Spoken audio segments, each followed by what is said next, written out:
Converting decimals to fractions is very simple. The number before the decimal point is a whole number and remains a whole number. In converting to a fraction, we put the numbers after the decimal point over 1 and the number of zeros after decimal point in the question.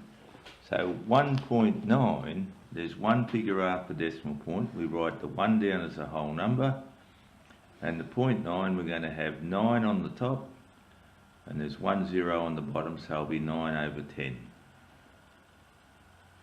The second question, we've got two numbers before the decimal point, they remain whole numbers, it'll be 14.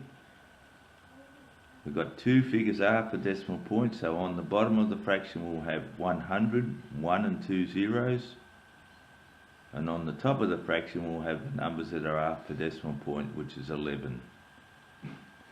In the third one we have three figures after decimal point. The number before the decimal point is a whole number, so it remains 76.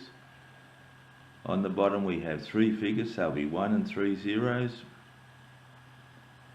and there's only 1 on the top because that's the only figure we have after decimal point.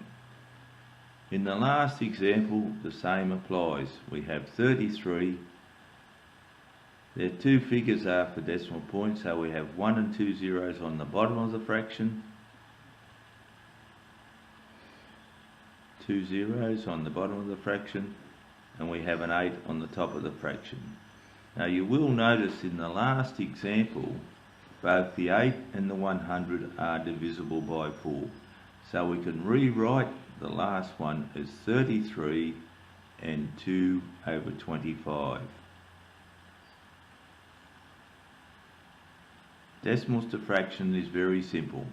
The only thing to remember is the number of zeros after the 1 on the bottom of the fraction is equal to the number of figures after decimal point in the question.